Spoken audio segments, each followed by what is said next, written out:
السلام عليكم ورحمة الله وبركاته. اليوم بدنا نعمل وصفة بالقناة، هي الكبة المقلية. عندي هون للمقادير أنا محضرة، لكن كنت دامجة تنتين بقلب بعضهم، فهلا راح أفصلهم، وحتى راح أعمل جهد إني أعمل لكم فيديو للحشوة لحالها. يعني أنتم مثلا قايمين تحضروا الحشوة، ثاني يوم بدكم تحضروا الكبة البرغل، فبتلاقوه مفصولين، بتلاقوا شغلهم أسهل. إذا شفتوا هاي لحالها هاي لحالها. هذا البرغل أنا حبته ما أنا ناعم كتير، هذا حبته وسط. هذا البرغل الوسط. عندي هون لمقادير القشري: كيلو برغل، كاسة سميد، بصلي، برش ليموني، ما بدنا ننسى الملح، وبدنا نحط لها من برا بالقشري فلفل وفليفلي وبهارات كبي. هاي بهارات كبي بتيجي محوجة جاهزة، كتير كتير طيبة، بتعطي نكهة كتير طيبة للكبي. للحشوة عندي هون تقريبا شي كيلو وشوي لحمة، بدها المادة الدهنية سمنة أو زيت، حيلا شو بدكم تحطوا. بصل بدها تقريبا كيلو بصل. جوز هذا حسب الرغبة، بتحبوا تحطوا ما بتحبوا لا، على كيفكم. وتوابل فلفل، بهارات كبي، فليفلي، ودبس رمان. هذا الدبس الرمان اختياري، بتحبوا تحطوه بتحبوا لا، لكن أنا كتير حبيته. أنا تعلمته من جاراتي كمان، دقته مرة عملناها سوا مع بعض، فحطينا دبس رمان بقلب الحشوة، لقيتها نكهتها بتطلع هيك، تظهر النكهة أكثر من إذا كانت بدون. فجربوها هيك وجربوها هيك، وادعوا لي إذا عجبتكم وطلعت نتيجة مرضية. شوفوا، أنا بعد ما غسلت البرغل بحط عليه كاسة السميد. البرغل بغسلوه، بتعرفوا انتم يعني بكون مشغول فيه وشوائب وغيره، بغسلوا زوم واحد بكب عنه المي. بعدين بنزل فوقه مي. اذا كنتم مستعجلين فيكم تحطوها دافي، ما انكم مستعجلين حطوها عادي من الحنفيه. انا هاي عندي اياها هلا دافي دفيان، ما أنا مغليه ولا بارده، بهذا الشكل. هالقد رح احط لها مي، بعمل لها هيك تقليبه وبتركها، وبس تنقعت معنا بنرجع لكم. لازم حبه البرغل تنضج، اذا ما نضجت منيح حبه البرغل تتكسر معكم تكسير وقت الترم. يعني نعطيكم ملاحظات صراحه من اخطاء نحن تعلمناها. يعني مرات بصير معنا خطا وقت نحن بنكون عم نشتغل، فالواحد بيصلحه وبيرجع بيعطيكم الزبده. حط شوي ثانيه مي، لازم تكون المي غامره البرغل، وما بيأثر. يعني فينا وقت الترم اذا لقينا ميته قليله فينا نضيف له. هلا رح نتركه هيك وبنرجع لكم المرحله اللي بعدها. ننتقل هلا لتطبيق الحشوه. الحشوه اذا عملتوها قبل بيوم عادي حلوه تكون، يعني تجهز وتبرد، لانه لازم تنحشى وهي بارده. وفينكم تحضروها بنفس النهار، بس انا بحب احضر اي شيء مثلا هيك خاصه الحشوه بحب احضرها قبل بيوم.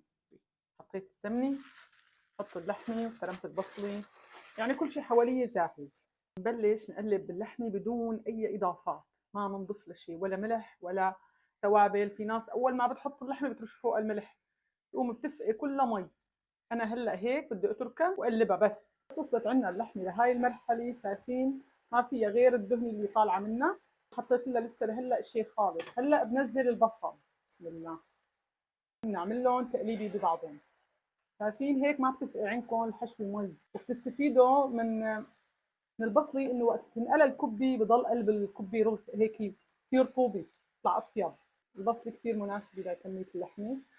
بهاي المرحله بحط لها معلقتين بودره خضار مجففه، معلقه صغيره فلفله حمراء ناعمه، معلقه صغيره بهارات كبي محوجين، بحط لها فلفل اسود وابيض لأنا كثير بحبه بالاكل. وعندي هون فلفل اسود كمان بيلبق لها كثير. بنقلب بسم الله، بس لها هيك رشه ملح صغيره. شايفين كيف انه ما فيها مي خالص. في ناس بتطبخها وبتحطها بمصفاي تصفيها، بتاخذ منها النكهات الطيبه كلها. بهاي الطريقه بتضمنوا انه خلص الكبه عندكم تضلها بنكهاتها. وهيك حبه البصل صارت تمام. طفيت الغاز انا، هلا بتركها تبرد ونبلش نحمص الجوز. هيك انا حطيت المقلايه على الغاز، بحط فيها شويه زيت ما بكتر، شايفين يعني شي تغلف المقلايه بالزيت.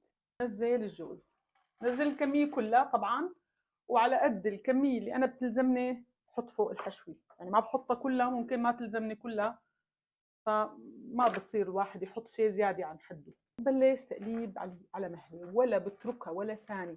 الجوز كثير حساس ورأسا بيستوي، بس تركتوه ثواني ها ثواني بيلدع معكم، تخرب كل الطبخة. هدي الغاز لأن الجوز ما قلنا كثير حساس، بس سخنت المقلاية بنهدي الغاز. وبهذا الشكل صار عندنا الجوز جاهز. هلا نتركهم ليبردوا بعدين نخلطهم على بعضهم. وهيك مثل ما شايفين حمصنا الجوز وبردت اللحمه. هلا بدنا ننزل كميه اول شيء من الجوز، بنخلط وعلى اساسها يا بننزل كمان يا اما بنكتفي. وهلا بنفس الوقت رح احط لها شويه دبس رمان. بسم الله. دبس الرمان يعني هو سر النكهه للكبه، عن جد هو الطعمه يعني اللي بيعطيها هيك بيظهر النكهات كلها. سبحان الخلاق. جربوها بهاي الطريقه وان شاء الله رح تدعوا لي. صارت عندنا جاهزه. وهون انا البرغل عندي صار جاهز. هلا البصلة انا كنت قبل شقفها بحطها، لقيت اذا بطحنها هيك ناعمه بكون احسن، فصرت اترمها هيك وبعدين تنطحن على الماكينه كذا دور مع البرغل فبتطلع معنا تمام. وبهاي الطريقه البرغل بغب ميه البصل، بيطلع نكهته كثير طيبه. رح احط هلا مبدئيا 3 معالق بودره خضار مجففه، بعدين فينا نركز ملحه ونحن ندعكها. كمان رح نحط لها فليفله مطحونه ناعمه، بحط لها 3 معالق صغار. هاي انتو اختياري، انتو اذا بتحبوا تسووا لونها احمر فيكم تحطوا لها دبس فليفله. عندي هون فلفل اسود وابيض بطحن لها ورشه فلفل اسود. رح اقلبهم وبعدين نبشر فوقها بقشر الليمون. مثل ما قلت لكم قشر الليمون لا تستثنوا بهالوصفه، كثير بيعطي للبرغل نكهه طيبه. واهم عنصر بنحط تقريبا معلقه بهارات كبي مشكله، هاي كثير بتطلع طيبه بالقشري. هلا بدي ابشر فوقه ليمون كثير طيب ورح تفرق معكم. جربوا هالشغله بالكبي، كثير قشر الليمون طيب بقلبها. ما تحطوا القشر الابيض فكروا حالكم تحطوا شقف وتطحنوا، لا بمرمر معكم. شايفين بهذا الشكل هيك بدنا نطحن.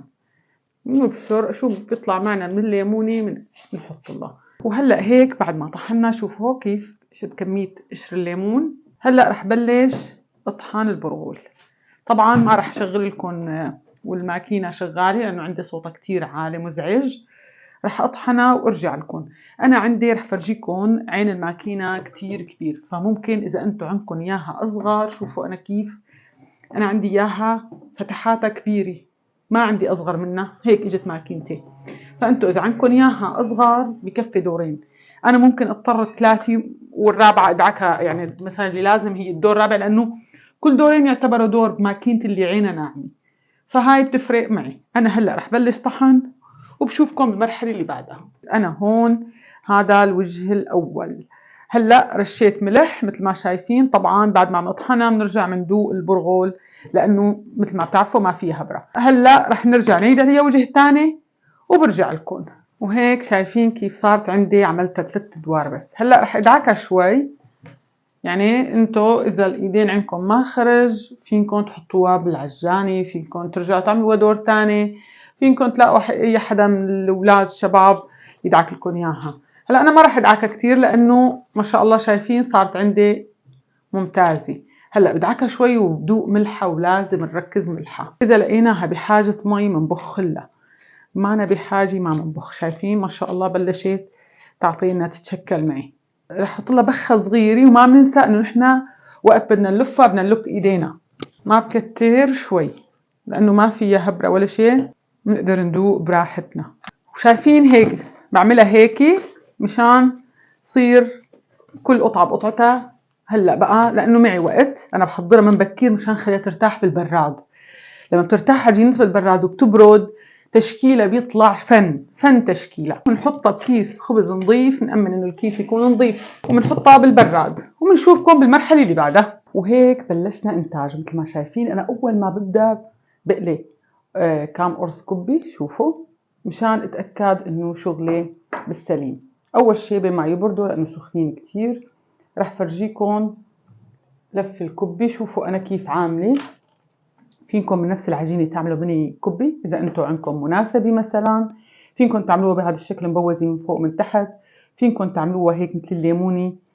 بتحبوا تكبروها أكبر من هيك بتكبر، بتحبوا تخلوها أصغر بتتصغر. يعني هلا مثلا هدولي هاي مثلا مقاس 30 جرام إذا حبيتوا، هاي 35، هاي 40 جرام. يعني حبيت شكل لكم بالمقاسات. هاي كلها بحشوتها 20 جرام 21 جرام. فاذا انتم حبيتوا يعني تشكلوا بالمقاس، عندكم مناسبه عندكم شيء بتحبوا تصغروا بتحبوا تكبروا، هاي راجعه لكم. انا رح فرجيكم شوفوا كيف بفتح قرص الكبي بهذا الشكل. ان شاء الله يكون شغلي واضح عليكم. شوفوا كيف بدنا نضغط ونمد نفس الوقت، ونحن عم نضغط عمال نمد. شايفين كيف؟ ومنلف بايدنا، منلف قرص الكبي بهذا الشكل. شايفين كيف بصير قلبها بتشهي؟ وبنحشيها بالحجم الكمية اللي نحن بنحبها. بدنا كتير بدنا قليل، قد ما بدكم بنعملها. مثل ما قلت لكم انا رح اعمل لكم فيديو خاص للحشوة. انا هون حاطه مي ونشي وشرح ليمون. قلت لكم انا قشر الليمون بدي، انا ما بيهمني الليمون، انا حطيتها ليموني اصلا معصوره، فقشر الليمون بيعطي نكهه كتير طيبه. ومنلفها هيك بنسكرها. شايفين هيك حنيه نحن عم نسكر اصلا، مالنا يعني مالنا هالقساوي. شايفين سكرت معنا هيك صارت مثل الليموني. بدنا نكتفي فيها هيك بتضل. بدنا نساوي لها ايد من هون. شايفين هيك صارت معنا بهذا الشكل. بعمل قدامكم وحدة تاني. دوك ايدنا بالمي، ما بنكتر ما بنجقجقها، بهذا الشكل. شوفوا شوفوا نحن عم نضغط بالاصبع، بس بنضغط ونحن عم نعرف نحس كيف يعني عم تنفرد معنا. حاسين نحن كيف عم تنفرد. شايفين ما شاء الله تصير بتشهي بهذا الشكل. وبنحشيها مثل رفيقتها وبنلفها، وان شاء الله بنشوفكم بمرحلة القلي من الله راد. وهلا مثل ما شايفين نحن رح نقلي قدامكم. لازم تكون الزيت ساخن، هاي اهم شغلة، انه الزيت اذا بارد شوي الكبة كلها بتفرط معكم، فالزيت لازم يكون ساخن.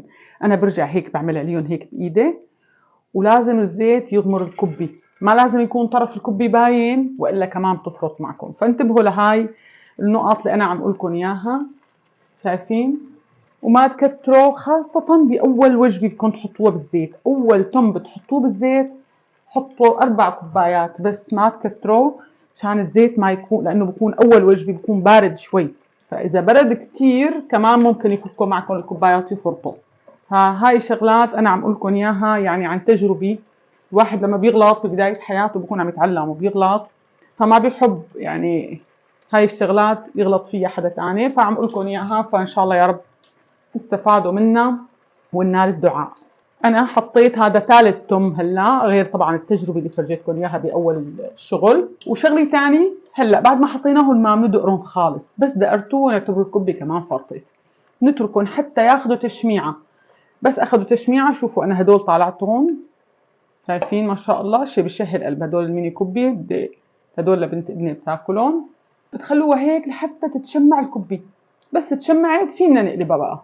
واذا غير هيك لا، بس قلبتوها وهي لساها اول ما حطيته حركته هيك اعتبروا الكبه صارت برغل احمر، صارت مجدره. عرفتوا كيف؟ هلا هون بنكون امنا عليهم انهم اخذوا تشميعه. كيف تشميعه؟ شوفوا كيف بكون صار عليهم هيك طبقه انه صار لون. هلا فينا نعمل لهم تحريكه خفيفه هيك، مو كثير، عرفتوا؟ بس مشان نحركهم من مكانهم لانه بياخذوا لدعه قويه بعدين من تحت. بس هلا هون رح فرجيكم كبي مثل ما بدكم درجه الاستواء بتطالعوها. انا بحبها هيك، ما بحبها محروقه ولا بحبها تكون، في ناس بتحبها شقره كثير، انا ما بحبها فاتحه كثير، بحبها هيك لونها. طبعا انتوا بتتحكموا بهاي الشغله، بدكم اياها غامقه بدكم اياها فاتحه. بس شايفين ما شاء الله كبي لا هبره ولا شيء. وهاي نتيجة وصفتنا لليوم. الكبي مثل ما انتم شايفين شيء بشهي القلب، يعني عن جد منظرة شوفوا ما شاء الله عليها، ولا بتفكروا انها ما محطوط لها هبرة، بس سميد وبصلي من برا. البصلي هي بتعطيها هاي سر القرمشة، والسميد هو اللي بيعطيها التماسك. جربوها بهاي الطريقة، ومثل ما عودتكم بكل طبخة معلومة. معلومتنا اليوم عن دبس الرمان. دبس الرمان من ميزاته انه بيساعد الهضم، بيساعد على الهضم، وكتير مفيد للمعدة ولجدار المعدة، لأنه في حمض سبحان الله. هذا الحمض بيخلي عصارات المعدة تساعد على أنها تهضم الأكل. هاي هي معلومتنا اليوم، واللي عنده معلومة تانية يا ريت يضيف لنا بالتعليقات حتى نستفيد أكثر. وهلأ بدنا ندوق قدامكم وفرجيكم كيف الكبة وكيف تماسكها. شوفوا ما شاء الله، شوفوا ما شاء الله، هاي باردة أصلا. شايفين القرشة؟ هاي مميزات البصل. شايفين الحشوة؟ شايفين كيف حتى وقت اللي بحفرها ما شاء الله يعني بكون في تناسب بين القشرة وبين الحشوة. يعني شهادتي بأكلاتي مجروحة عن جد. يعني اسألوا أي حدا بياكل عندي بقول لكم في نفس. فالحمد لله رب العالمين، جربوا طريقتي هاي اللي أنا هلا قدمتكم إياها.